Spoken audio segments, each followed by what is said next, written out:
المصطفى محمد صلى الله عليه وسلم الفاتحة. أعوذ بالله من الشيطان الرجيم. بسم الله الرحمن الرحيم.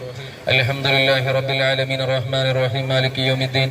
إياك نعبد وإياك نستعين. اهدنا الصراط المستقيم صراط الذين أنعمت عليهم غير المغضوب عليهم ولا الضالين آمين. بسم الله الرحمن الرحيم. قل هو الله أحد الله الصمد لم يلد ولم يولد ولم يكن له كفوا أحد. بسم الله الرحمن الرحيم. قل هو الله أحد الله الصمد لم يلد ولم يولد ولم يكن له كفوا أحد. بسم الله الرحمن الرحيم. قل هو الله أحد الله الصمد لم يلد ولم يولد ولم يكن له كفوا أحد. بسم الله الرحمن الرحيم. قل أعوذ برب الفلق من شر ما خلق من شر غاسق إذا وقب ومن شر النفاثات في العقد ومن شر حاسد إذا حسد. بسم الله الرحمن الرحيم. قل أعوذ برب الناس ملك الناس إله الناس من شر الوسواس الخناس الذي يوسوس في صدور الناس من الجنة والنار. الحمد لله رب العالمين حمدا كثيرا طيبا مباركا فيه على كل حال. اللهم صل وسلم وبارك على سيدنا محمد وعلى آل سيدنا ومولانا محمد. أوصل اللهم ثواب قراءتنا وبركة دعائنا إنا إلى حضرة نبينا المصطفى محمد صلى الله عليه وسلم وإلى حضرات آله وأهل بيته وعترته وأزواجه الطاهرات أمهات المؤمنين وجميع الأنبياء والمرسلين وأئمتنا الأربعة المجتهدين وأصحابه البدريين واللحدين والخندقين والتبوكين وسائر الصحابة والقرابة كلهم أجمعين وإلى حضرات من نبيناهم ومن قصدناهم يا رب العالمين. اللهم بحقهم وبجائهم وبكراماتهم بارك لنا في كل أمورنا في أمرنا هذا واجتماعنا هذا وفيما نحن فيه بركة تامة دائمة نعمية كما باركت على عبادك الصالحين. اللهم لا سهل إلا ما جعلته سهلا وأنت تجعل الحزن إذا شئت سهلا. ربنا عليك توكلنا وإليك أنبنا وإليك المصير. حسبنا الله ونعم الوكيل نعم المولى ونعم النصير ولا حول ولا قوة إلا بالله العلي العظيم. آمين برحمتك يا أرحم الراحمين. السلام عليكم ورحمة الله وبركاته. بسم الله والحمد لله والصلاة والسلام على سيد المرسلين وعلى آله الفائزين برضا الله أما بعد. رب اشرح لي صدري ويسر لي أمري واحلل عقدة من قولي. ಮುಂದೆ ಹಲವು ಷಡ್ಯಂತ್ರಗಳು ನಡೆಯುತ್ತಿದ್ದಂತೆ ನಮ್ಮ ಪೂರ್ವಿಕರು ಮುಸ್ಲಿಮಿನ ಏಳಿಗೆ ಬೇಕಾಗಿ ದಾನ ಮಾಡಿದ ಆಸ್ತಿಯಾದ ವಕ್ಫ್ ಅಸಂವಿಧಾನಕ್ಕೆ ತಿದ್ದುಪಡಿ ಮಾಡುತ್ತಿರುವುದನ್ನು ಎಲ್ಲೂ ಕೂಡ ನಾವು ಒಪ್ಪಲು ಸಾಧ್ಯವಿಲ್ಲ. ಮುಸ್ಲಿಮರ ಧಾರ್ಮಿಕ ನಂಬಿಕೆಯ ಭಾಗವಾಗಿ ಸಂವಿಧಾನಾತ್ಮಕವಾಗಿ ಸಂರಕ್ಷಿಸಬೇಕಾದ ವಕ್ಫ್ ಆಸ್ತಿಗಳ ಕಬಲಿಕೆ ನಡೆಸಲು ಅನುವು ಮಾಡಿಕೊಡುವ ಸಂಘ ಪರಿವಾರದ ಪ್ರೇರಿತ ಅಜೆಂಡಾಗಳನ್ನು ಜಾರಿಗೊಳಿಸುವ ಪ್ರಯತ್ನದಿಂದ ಕೇಂದ್ರ ಸರ್ಕಾರ ಹಿಂದೆ ಸರಿಯಬೇಕು ಎಂಬ ವಕ್ಫ್ ತಿದ್ದುಪಡಿ ಕಾಯ್ದೆ ಬಿಡಬೇಕು. ಯಾವುದೇ ಕಾರಣಕ್ಕೂ ಮುಸ್ಲಿಮರ ಆರಾಧನೆಗಳನ್ನು ಕಬಲಿಸಲು ನಾವು ಅನುವು ಮಾಡಿಕೊಡುವುದಿಲ್ಲ ಎಂಬ SOS ಚಿಕ್ಕಮಗಳೂರು ಜಿಲ್ಲೆ ಹಾಗೂ SKS ಚಿಕ್ಕಮಗಳೂರು ಜಿಲ್ಲೆ ವತಿಯಿಂದ ವಕ್ಫ್ ತಿದ್ದುಪಡಿ ಮಸೂದೆಯ ವಿರುದ್ಧ ಇದೀಗ ಈ ಒಂದು ಪ್ರತಿಭಟನಾ ಸಮಾವೇಶದಲ್ಲಿ ಈ ಒಂದು ಕಾರ್ಯಕ್ರಮದ ಅಧ್ಯಕ್ಷತೆ SOS ಚಿಕ್ಕಮಗಳೂರು ಜಿಲ್ಲಾ ಇದರ ಅಧ್ಯಕ್ಷರಾಗಿರುವ CK ಇಬ್ರಾಹಿಂ ಆಜಿಯವರ ಅಧ್ಯಕ್ಷತೆಯನ್ನು ವಹಿಸಲಿರುವಾಗ ಅವರಿಗೂ ಈ ಒಂದು ಕಾರ್ಯಕ್ರಮದಲ್ಲಿ ನಾನು ಸ್ವಾಗತವನ್ನು ಬಯಸುತ್ತೇನೆ. ಅದೇ ರೀತಿ ಈ ಒಂದು ಕಾರ್ಯಕ್ರಮದಲ್ಲಿ ಮಾಡಲಿರುವ ಮುಸ್ತಫಾ ಯಮಾನಿ ಉಸ್ತಾದ್ ಅವರಿಗೂ ಈ ಒಂದು ಕಾರ್ಯಕ್ರಮದಲ್ಲಿ ನಾನು ಸ್ವಾಗತವನ್ನು ಕೋರುತ್ತಿದ್ದೇನೆ. ಅದೇ ರೀತಿ ನಮ್ಮೊಂದಿಗೆ ಪ್ರಾಸ್ತಾವಿಕವಾಗಿ ರಮೇಶ್ ಸರ್ ಅವರು, ಅದೇ ರೀತಿ ಸುಲೈಮಾನ್ ಉಸ್ತಾದ್ ರವರು, ಜಾಕಿರ್ ಅವರು ಅವರಿಗೂ ಈ ಒಂದು ಪ್ರಾಸ್ತಾವಿಕ ಸ್ವಾಗತವನ್ನು ಕೋರುತ್ತಿದ್ದೇನೆ. ಅದೇ ರೀತಿ ಈ ಒಂದು ಕಾರ್ಯಕ್ರಮದಲ್ಲಿ ಮುಖ್ಯ ಭಾಷಣಕಾರರಾಗಿ ಇಬ್ರಾಹಿಂ ಬಾದ್ ಸಂಸಿ ಕೊಡ್ಲಿಪೇಟೆ ಈ ಒಂದು ಕಾರ್ಯಕ್ರಮಕ್ಕೆ ಬಂದುಬಿಟ್ಟಿದ್ದಾರೆ. ಅವರಿಗೆ ಈ ಒಂದು ಕಾರ್ಯಕ್ರಮದಲ್ಲಿ ನಾನು ಸ್ವಾಗತವನ್ನು ಬಯಸುತ್ತಿದ್ದೇನೆ. ಅದೇ ರೀತಿ ಈ ಒಂದು ಕಾರ್ಯಕ್ರಮದಲ್ಲಿರುವಂತಹ SKS ಚಿಕ್ಕಮಗಳೂರು ಜಿಲ್ಲೆ ಇದರ ಅಧ್ಯಕ್ಷರಾಗಿರುವಂತಹ ಅಜೀಜ್ ಅರಬಿ ಅವರಿಗೂ ಈ ಒಂದು ಕಾರ್ಯಕ್ರಮದಲ್ಲಿ ಸ್ವಾಗತವನ್ನು ಕೋರುತ್ತಿದ್ದೇನೆ. ಅದೇ ರೀತಿ ಮದ್ರಸಾ ಮ್ಯಾನೇಜ್ಮೆಂಟ್ ಇದರ ಅಧ್ಯಕ್ಷರಾಗಿರುವಂತಹ ನಜೀರ್ ಅಜೀರ್ ಅವರಿಗೂ ಈ ಕಾರ್ಯಕ್ರಮದಲ್ಲಿ ನಾನು ಸ್ವಾಗತವನ್ನು ಕೋರುತ್ತಿದ್ದೇನೆ. ಅದೇ ರೀತಿ ಬ್ಯಾರಿ ಒಕ್ಕೂಟ ಇದರ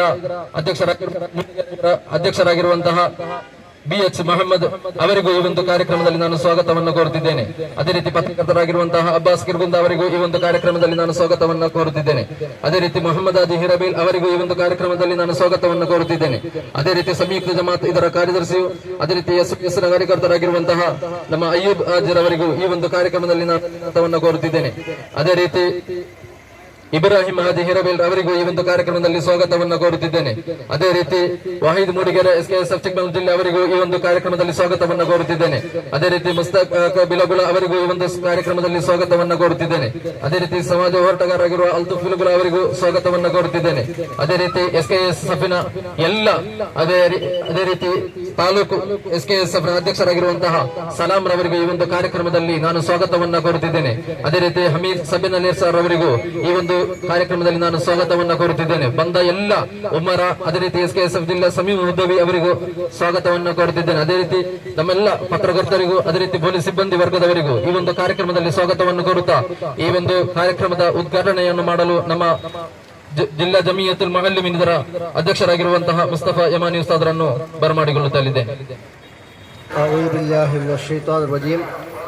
ಬಿಸ್ಮಿಲ್ಲಾಹಿರ್ ರಹಮಾನಿರ್ ರಹೀಮ್. ಅಲ್ಹಮ್ದುಲಿಲ್ಲಾಹಿ ರಬ್ಬಿಲ್ ಆಲಮೀನ್. والصلاة والسلام على أشرف المرسلين وعلى آله وصحبه أجمعين. أما بعد.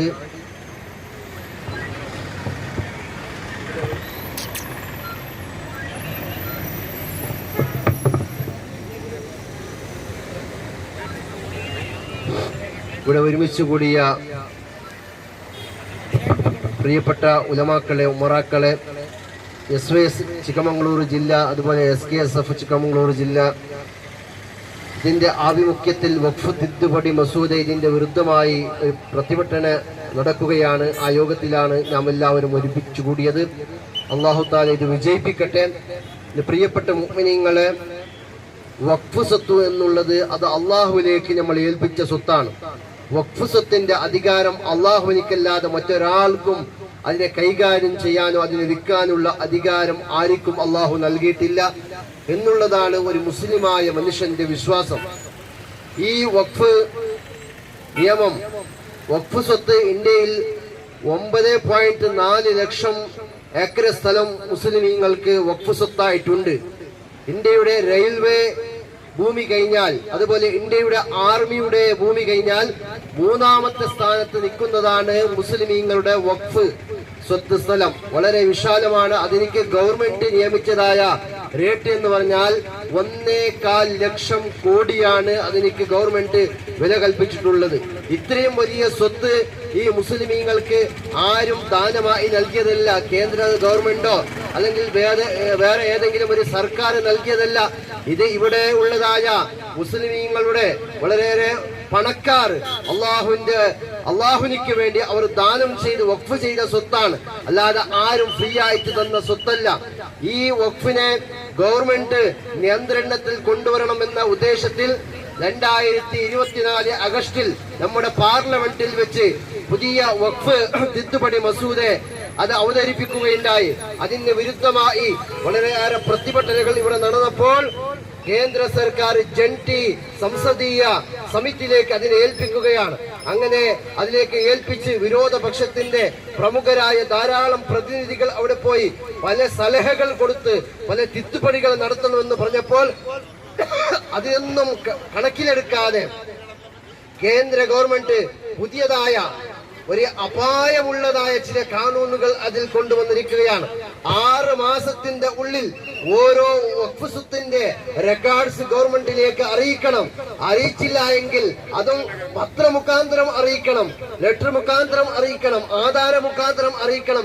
ഇല്ല എങ്കിൽ ഗവൺമെന്റ് അതിനെ വഖഫ് സ്വത്തായി പരിഗണിക്കുന്നതല്ല എന്നുള്ള ഒരു അപായകാരി ഒരു നിയമമാണ് അതിലുള്ളത്. മാത്രമല്ല ഓരോ ദേവസ്ഥാനമാവട്ടെ, സിഖുകളുടെ അവരുടെ ആരാധനമാവട്ടെ, അതുപോലെ ക്രൈസ്തവരുടെ ചർച്ചാവട്ടെ, എല്ലാവർക്കും അവർ ആ ഒരു ദേവസ്ഥാനത്തിലേക്കും ചർച്ചിലേക്കും ഗവൺമെന്റ് ഒരു അധികാരിയെ നിയമിക്കുകയാണെങ്കിൽ അതത് മതത്തിൽപ്പെട്ട ആളെ തന്നെ നിയമിക്കണം എന്ന ഒരു നിയമം ഇന്നത്തെ ആ കാനൂണിലുണ്ട്. അതുപോലെ മുസ്ലിമീങ്ങളുടെ വഖഫ് ബോർഡിലേക്ക് ആളെ നിയമിക്കണമെങ്കിൽ, ഒരു അധികാരി നിയമിക്കണമെങ്കിൽ അദ്ദേഹം വഖഫ് നിയമങ്ങൾ അറിഞ്ഞതായ ഒരു മുസ്ലിമായ ആളായിരിക്കണമെന്ന് നിയമമുണ്ട്. അതിനെല്ലാം മാറ്റിക്കൊണ്ട് മുസ്ലിം അല്ലാത്ത 2 ഹൈന്ദവ സുഹൃത്തുക്കളിൽപ്പെട്ട മറ്റു മതത്തിൽപ്പെട്ട 2 ആളുകളെ നിയമിക്കണമെന്ന ഒരു പുതിയ നിയമവും കേന്ദ്ര ഗവൺമെന്റ് കൊണ്ടുവന്നിട്ടുണ്ട്. അത് നമ്മുടെ ഇന്ത്യയുടെ സംവിധാനത്തിലെ 25, 26, 27 അതുപോലെ 28ാമത്തെ നിയമം ആർട്ടിക്കിളിൽ പറയുന്നതായ കാനൂനിന് വിരുദ്ധമാണ് ഇന്ന് കേന്ദ്ര സർക്കാർ നടന്നുകൊണ്ടിരിക്കുന്നത്. ഒരിക്കലും സംവിധാനം അത് അംഗീകരിക്കുന്നില്ല. സംവിധാന വിരുദ്ധമായ ഒരു തിത്തുപടിയാണ് വഖഫ് തിത്തുപടി മസൂദ് എന്ന് നാം പറയാൻ ആഗ്രഹിക്കുകയാണ്. അതുകൊണ്ട് ഈ ഏതൊരു ഗവൺമെന്റ് ആവട്ടെ, ആ ഗവൺമെന്റിന് അല്പസംഖ്യാതരെ രക്ഷിക്കാനുള്ള, അവർക്ക് സംരക്ഷണം കൊടുക്കാനുള്ള ബാധ്യതയുണ്ട്. ആ സംവിധാനം പറഞ്ഞതുപോലെ ഒരാള് സംരക്ഷണം അല്പസംഖ്യാത്ത ആൾക്കാർക്ക് കൊടുക്കുകയാണെങ്കിൽ അത് സംവിധാനത്തെ രക്ഷിക്കലാണ്. നേരെ മറിച്ച് ഞങ്ങൾക്കുള്ള അല്പസംഖ്യാത്ത ആൾക്കാർക്കുള്ള ഹക്കിന്റെ മേൽ ആരെങ്കിലും താളി നടത്തിയാൽ അത് നമ്മുടെ സംവിധാനത്തിന്റെ മേൽ നടത്തിയ താളിയാണ് എന്ന് നാം എല്ലാവരോടും മനസ്സിലാക്കണം. മാത്രമല്ല, ഈ ഒരു പ്രതിഭടനയിൽ കേവലം മുസ്ലിമീങ്ങളല്ല, നമ്മുടെ ഇന്ത്യയുടെ സംവിധാനത്തെ അംഗീകരിക്കുന്ന, ജാത്യാതീതത്തെ അംഗീകരിക്കുന്ന, ബഹുത്വത്തെ അംഗീകരിക്കുന്ന എല്ലാ ഹിന്ദു സഹോദരന്മാരും ഈ തിത്തുപടി മസൂദയ്ക്ക് വിരുദ്ധമായി പ്രതിഭടനയിൽ ഭാഗവക്കാക്കണമെന്ന് വിനീതമായി അഭ്യർത്ഥിച്ചുകൊണ്ട് അഊദു ബില്ലാഹി മിനശ് ശൈത്വാനിർ റജീം. ബിസ്മില്ലാഹിർ റഹ്മാനിർ റഹീം. ഇന്നാ ഫതഹ്നാ ലക ഫതഹൻ മുബീന എന്ന പരിശുദ്ധമായ ഖുർആനിന്റെ ദിവ്യ വചനം കൊണ്ട് ഈ യോഗം ഉദ്ഘാടനം ചെയ്തതായി അറിയിച്ചുകൊള്ളുന്നു. അസ്സലാമു അലൈക്കും. ಅವರಿಗೂ ಈ ಒಂದು ಕಾರ್ಯಕ್ರಮದಲ್ಲಿ ಸ್ವಾಗತವನ್ನು ಬರುತ್ತಾ, ಅದೇ ರೀತಿ ನಮ್ಮೆಲ್ಲ ಜಮಾತಿನ ಕಪಿಲ್ ಉಸ್ತಾದ್ ಅವರು ಈ ಒಂದು ಕಾರ್ಯಕ್ರಮಕ್ಕೆ ಬಂದಿದ್ದಾರೆ. ಅವರಿಗೂ ಕೂಡ ಈ ಒಂದು ಕಾರ್ಯಕ್ರಮದಲ್ಲಿ ಸ್ವಾಗತವನ್ನು ಕೊಡ್ತಿದ್ದೇವೆ. ಅದೇ ರೀತಿ ಎಲ್ಲ ಯೂನಿಟ್ನ SKSFನ ಒಬ್ಬ ಅಧ್ಯಕ್ಷರು, ಕಾರ್ಯದರ್ಶಿಗಳು ಬಂದಿದ್ದಾರೆ, ಸದಸ್ಯರು ಬಂದಿದ್ದಾರೆ. ಅವರಿಗೆಲ್ಲರಿಗೂ ಈ ಒಂದು ಕಾರ್ಯಕ್ರಮದಲ್ಲಿ ಒಂದು ಸ್ವಾಗತವನ್ನು ಅವರಿಗೂ ಕೂಡ ಸಲ್ಲಿಸುತ್ತಾ, ಅದೇ ರೀತಿ ಇಸ್ಮಾಯಿಲ್ ಆಜಾದ್ ಆಗಿ SYS ಕಾರ್ಯಕರ್ತರು ಅವರಿಗೂ ಕೂಡ ಈ ಒಂದು ಕಾರ್ಯಕ್ರಮದಲ್ಲಿ ಸ್ವಾಗತವನ್ನು ಕೊಡುತ್ತಾ, ಇದೀಗ SYS ಹಾಗೂ SKSF ಚಿಕ್ಕಮಗಳೂರು ಜಿಲ್ಲೆಯ ಗೌರವಾನ್ವಿತ ನಾಯಕರೇ, ಸೇರಿರುವಂತಹ ಉಲಮಾಗಳೇ, ಉಮರಾಗಳೇ, ನನ್ನ ಶಬ್ದವನ್ನು ಶ್ರವಿಸ್ತಾ ಇರುವಂತಹ ಸಹೋದರ ಸಹೋದರಿಯರೇ, ಅಲ್ಹಮ್ದುಲಿಲ್ಲಾ, ಅಲ್ಲಾಹನ ಅಪಾರವಾದ ಅನುಗ್ರಹದಿಂದ SYS ಹಾಗೂ SKSF ಅಂತ ಹೇಳುವಂತ ಒಂದು ಸಂಘಟನೆ, ಯಾವುದೋ ಒಂದು ಪ್ರತಿಭಟನೆ ಈ ರಾಜ್ಯದ ಯಾವುದಾದ್ರೂ ಒಂದು ಮೂಲೆಯಲ್ಲಿ, ದೇಶದ ಮೂಲೆಯಲ್ಲಿ ಒಂದು ಪ್ರತಿಭಟನೆ ಹಮ್ಮಿಕೊಳ್ಳುತ್ತದೆ ಅಂತ ಹೇಳಿದ್ರೆ ಅದು ಬೇಕಾಬಿಟ್ಟಿಯಾದ ಒಂದು ಪ್ರತಿಭಟನೆಯನ್ನು ಇಲ್ಲಿವರೆಗೆ ಈ ಸಂಘಟನೆ ಹಮ್ಮಿಕೊಂಡಂತ ಇತಿಹಾಸವ ಚರಿತ್ರೆಯೇ ಇಲ್ಲ. ಯಾವುದಾದ್ರೂ ಒಂದು ಪ್ರತಿಭಟನೆಯನ್ನು ಹಮ್ಮಿಕೊಳ್ಳಬೇಕಾದ್ರೆ ಈ ದೇಶದ ಸಂವಿಧಾನದ ವಿರುದ್ಧವಾಗಿ ಯಾರಾದ್ರೂ ಬಂದ್ರೆ ಆಗ ಎಚ್ಚೆತ್ತುಕೊಂಡು ಪ್ರತಿಭಟನೆಯನ್ನು ಮಾಡುವಂತಹ ಭವ್ಯವಾದ ಸಂಘಟನೆಯಾಗಿದೆ SKSF ಮತ್ತು SYS ಎಂಬಂತ ಸಂಘಟನೆ.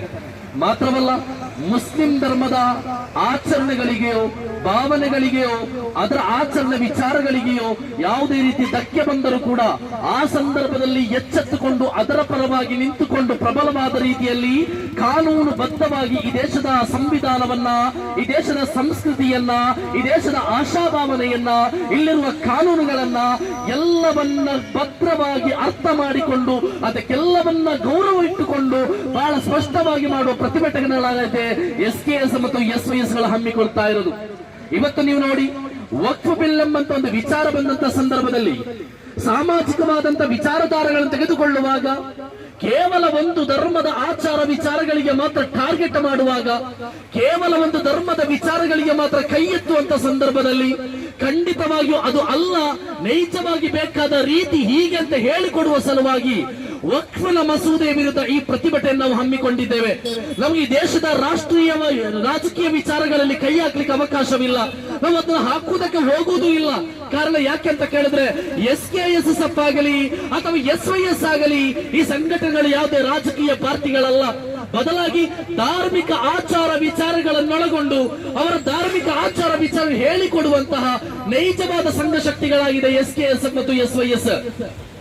ಏನಿದು ವಕ್ಫ್ ಅಂತ ಹೇಳಿದ್ರೆ ಎಲ್ಲರೂ ಕೇಳ್ತಾ ಇರ್ಬೋದು, ಒಂದು ರಾಜಕೀಯ ಪಕ್ಷ ಅಧಿಕಾರಕ್ಕೆ ಬಂದ ಮೇಲೆ ಆ ಪಕ್ಷವು ತನ್ನ ಅಧಿಕಾರದ ಆಧಾರದ ಮೇಲೆ ಒಂದು ಮಸೂದೆಯನ್ನು ಮಂಡಿಸುವಾಗ ಆ ಮಸೂದೆಯ ವಿರುದ್ಧ ಯಾಕಾಗಿ ನೀವು ಹೋರಾಡ್ತೀರ ಅಂತ ಕೇಳುವಂತ ಪ್ರಶ್ನೆಗಳು ಕೇಳುವಾಗ ನಮ್ಗೆ ಕೆಲವೊಂದು ವಿಚಾರಗಳು ಹೇಳಲಿಕ್ಕಿದೆ. ಈ ಸಮಾಜ ಅರ್ಥ ಮಾಡಿಕೊಳ್ಬೇಕು, ಇಲ್ಲಿರುವಂತ ಧಾರ್ಮಿಕ ಬಾಂಧವರು ಅರ್ಥ ಮಾಡಿಕೊಳ್ಬೇಕು. ಯಾಕಂತ ಕೇಳಿದ್ರೆ ಭಾರತ ದೇಶದ 98 ಶತಮಾನದಲ್ಲಿರುವಂತ ಮನುಷ್ಯರೆಲ್ಲರೂ ಕೂಡ ಅವರು ಧರ್ಮವನ್ನು ಆಚರಿಸುವವರು. ಒಂದು ಹಿಂದೂ ಧರ್ಮ ಅಥವಾ ಕ್ರೈಸ್ತ ಧರ್ಮ ಅಥವಾ ಮುಸಲ್ಮಾನ ಧರ್ಮ ಅಥವಾ ಅವರು ಜೈನ ಧರ್ಮ ಅಥವಾ ಬೌದ್ಧ ಧರ್ಮ ಅಥವಾ ಸಿಖ್ ಧರ್ಮ ಧರ್ಮ, ಹಲವಾರು ಧರ್ಮಗಳನ್ನು ಒಳಗೊಂಡಂತ ಭವ್ಯವಾದ ದೇಶ ಈ ಭಾರತ ದೇಶ. ಎಲ್ಲರಿಗೂ ಅವರವರಾದ ವಿಚಾರಗಳಿದೆ, ಅವರವರಾದ ಆಚಾರಗಳಿದೆ, ಅವರವರಾದ ಸಂಸ್ಕೃತಿ ಇದೆ. ಯಾರಾದ್ರೂ ಇನ್ನೊಂದು ಧರ್ಮದ ಆಚಾರಗಳಿಗೆ ಧಕ್ಕೆ ತರುವುದಾದ್ರೆ ಆ ಸಮುದಾಯ ಎಷ್ಟು ದೊಡ್ಡ ಮಟ್ಟಿಗೆ ಪ್ರತಿಭಟನೆ ಮಾಡ್ತದೆ. ಅವತ್ತು ಕೂಡ ಕಾನೂನು ಇದೇ ರೀತಿ ಅಂಗೀಕಾರ ಮಾಡಬೇಕಲ್ಲ. ಇವತ್ತು ನಾವು ಪ್ರಶ್ನೆ ಮಾಡ್ತಾ ಇರೋದು, ವಕ್ಫ್ ಸತ್ ಅಂತ ಹೇಳಿದ್ರೆ ಏನು ವಿಚಾರ, ಈ ಮಸೂದೆ ವಿಚಾರವೇನು? ವಕ್ಫ್ ಅಂತ ಹೇಳಿದ್ರೆ ಮುಸಲ್ಮಾನ ಸಮುದಾಯದ ಪೂರ್ವಿಕರು, ಹಳೆಯ ಕಾಲದ ಪೂರ್ವಿಕರು ಅವರ ಧರ್ಮದ ಆಚರಣೆಗಳಿಗೆ, ಅವರ ಧರ್ಮದ ವಿಚಾರಧಾರೆಗಳಿಗೆ, ಅವರ ಧರ್ಮದ ಆಚಾರ ವಿಚಾರಗಳಿಗೆ ಅವಶ್ಯಕತೆಯಾಗಿ ದೇವರಿಗೆ ಸಮರ್ಪಿಸಿದಂತಹ, ದೇವರ ಹೆಸರಿನಲ್ಲಿ ಕೊಟ್ಟಂತ ಜಾಗದ ಹೆಸರು, ಅದಕ್ಕಿರುವಂತ ಹೆಸರು ವಕ್ಫ್ ಆಗಿದೆ. ವಕ್ಫ್ ಅಂತ ಹೇಳಿದ್ರೆ ಹಾಗೆ ಇವತ್ತು ನೀವು ನೋಡಬಹುದು, ಎಷ್ಟೋ ದೇವಸ್ಥಾನಗಳಲ್ಲಿ ದತ್ತಿಗಳ ಜಾಗ ಇದೆ, ಎಷ್ಟೋ ಸಿಖ್ಗಳ ಸಮುದಾಯದಲ್ಲಿ ಅವರ ಟೆಂಪಲ್ಗಳಲ್ಲಿ ಅವರ ಧರ್ಮದ ಆಚಾರ ವಿಚಾರಗಳಾದ ವಸ್ತು ಸ್ಥಾಪನೆಗಳಿದೆ, ಅವಕಾಶಗಳಿದೆ, ಜಾಗಗಳಿದೆ. ಮಾತ್ರವಲ್ಲ, ಕ್ರೈಸ್ತ ಧರ್ಮೀಯರ ಅವರದೇ ಆದಂತ ಅವಕಾಶಗಳಿದೆ. ಬೇಕಾದ್ರೆ ಈ ದೇಶದ ಅನುಚ್ಛೇದವಾದ 26ರಿಂದ 30ರವರೆಗಿರುವ ಅನುಚ್ಛೇದಗಳನ್ನು ನೀವು ಕಲಿಯಿರಿ, ಆರ್ಟಿಕಲ್ 14 ಕಲಿಯಿರಿ, ಆರ್ಟಿಕಲ್ 19 ಕಲಿಯಿರಿ. ಎಲ್ಲವನ್ನು ಬಿಡಿ ಬಿಡಿಯಾಗಿ ಹೇಳಿಕೊಡ್ತೇವೆ. ದೇಶದ ಸಂವಿಧಾನ ಅಂತ ಹೇಳಿದ್ರೆ ಯಾರಾದ್ರೂ ಒಬ್ಬ ವ್ಯಕ್ತಿಯ ಸೊತ್ತಲ್ಲ, ಯಾವುದೋ ರಾಜಕೀಯ ಪಕ್ಷದ ಸೊತ್ತಲ್ಲ. ಭಾರತ ಸಂವಿಧಾನ ಅಂತ ಹೇಳಿದ್ರೆ ಭಾರತೀಯ ದೇಶದಲ್ಲಿ, ಈ ಭಾರತ ದೇಶದಲ್ಲಿ ಹುಟ್ಟಿ ಬೆಳೆದ ಪ್ರತಿಯೊಬ್ಬ ಮನುಷ್ಯನಿಗೆ ಸಿಗುವಂತ ಹಕ್ಕಾಗಿದೆ ಭಾರತದ ಸಂವಿಧಾನ ಅಂತ ಹೇಳುವಂತ ಹಕ್ಕು. ವಕ್ಫ್ ಅಂತ ಕೇಳಿದ್ರೆ ಬಹಳ ಸ್ಪಷ್ಟವಾಗಿ ಹೇಳ್ತಾ ಇದ್ದೇವೆ, ಅಲ್ಲಾಹನ ಹೆಸರಿನಲ್ಲಿ ಮುಸ್ಲಿಂ ಸಮುದಾಯ ಅಂಗೀಕರಿಸುವ, ಅವರು ಅವರಿಗೆ ಬೇಕಾಗಿ, ದೈವರಿಗೆ ಬೇಕಾಗಿ ನಮಸ್ಕಾರ ಮಾಡುವಂತ, ಅವರ ದೈವವಾದಂತಹ ಅಲ್ಲಾಹರಿಗೆ ಸಮರ್ಪಿತವಾದಂತಹ ಭೂಮಿಯಾಗಿದೆ. ನಮಗೆ 1913ರ ಕಾಲದಲ್ಲಿ ಈ ದೇಶದಲ್ಲಿರುವಂತಹ ಸಂಪತ್ತಿನ ವಿಚಾರಗಳನ್ನು ಅಳೆದು ನೋಡುವಾಗ, ಈ ದೇಶದಲ್ಲಿ 1913ರಲ್ಲಿ ವಕ್ಫ್ ಕಾಯ್ದೆಯನ್ನು ರೂಪಿಸಲಾಗಿತ್ತು. ಅವತ್ತು ಕೂಡ ಯಾವುದೋ ಮುಸ್ಲಿಂ ಸಮುದಾಯ ಇದರ ವಿರುದ್ಧ ಹೋರಾಡಲಿಲ್ಲ. 1913ರಲ್ಲಿ ವಕ್ಫ್ ಕಾಯ್ದೆ ಬಂದ ನಂತರ 1955ರಲ್ಲಿ ವಕ್ಫ್ ಆಸ್ತಿಗಳ ನಿರ್ವಹಣೆಗಾಗಿ ವಕ್ಫ್ ಬೋರ್ಡ್ ಅಂತ ಹೇಳುವಂತ ಒಂದು ಸಂಘಟನೆಯನ್ನ, ಒಂದು ಕಚೇರಿಯನ್ನ, ಒಂದು ಅವಿಭಾಜ್ಯ ಅಂಗವನ್ನ ನೀವು ರೂಪೀಕರಿಸಿದ್ರಿ. ಅವತ್ತು ಕೂಡ ಮುಸಲ್ಮಾನ ಸಮುದಾಯ ಬೀದಿಗಳಿಂದ ಹೋರಾಟ ಮಾಡಲಿಲ್ಲ. ಮಾತ್ರವಲ್ಲ, 1995ರಲ್ಲಿ ಮತ್ತು 2013ರಲ್ಲಿ ಮತ್ತೆ ವಕ್ಫ್ನ ತಿದ್ದುಪಡಿಯನ್ನು ಮಾಡಿದ್ರಿ. ಅವತ್ತು ಕೂಡ ನಾವು ಯಾವ ಮುಸ್ಲಿಂ ಸಮುದಾಯ ಹೊರಗೆ ಬರಲಿಲ್ಲ.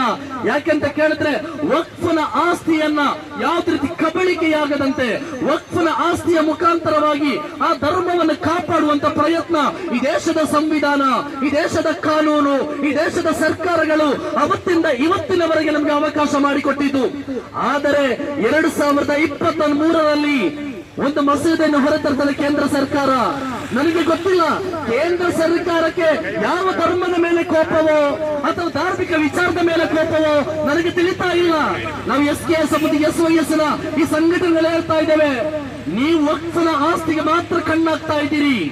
ನಾವು ಯಾಕೆ ಧಾರ್ಮಿಕ ವಿಚಾರವನ್ನು ಎತ್ತಾ ಇದೀವಿ ಅಂತ ಕೇಳಿದ್ರೆ, ನೀವೊಂದು ಧರ್ಮವನ್ನು ಟಾರ್ಗೆಟ್ ಮಾಡ್ತಾ ಇದ್ದೀರಿ ಅಂತ ಯಾಕೆ ಹೇಳ್ತಾ ಇದೀವಿ ಅಂತ ಕೇಳಿದ್ರೆ, ಸಿಖ್ ಧರ್ಮದಲ್ಲೂ ಕೂಡ ಅವರ ಧರ್ಮವನ್ನು ಅವಕಾಶ ಮಾಡಿಕೊಡುವಂತ, ಅವರದೇ ಧರ್ಮದ ಅಧಿಕಾರ ನೇಮಕ ಮಾಡುವ ಅವಕಾಶ ಮಾಡಿಕೊಟ್ಟಿದ್ದೀರಿ.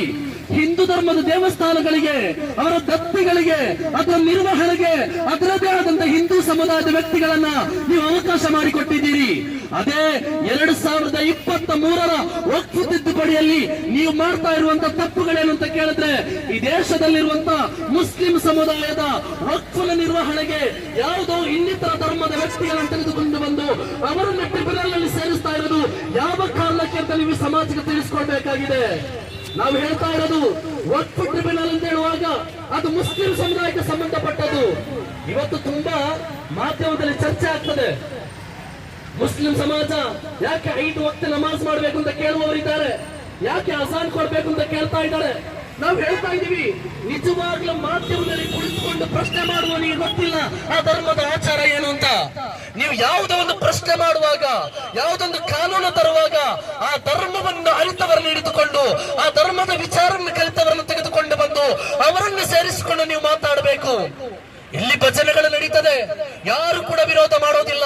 ಯಾಕಂತ ಹೇಳಿದ್ರೆ ಭಾರತ ದೇಶದ ಸಂವಿಧಾನಕ್ಕೆ ಅವಕಾಶ ನೀಡ್ತಾ ಇದೆ.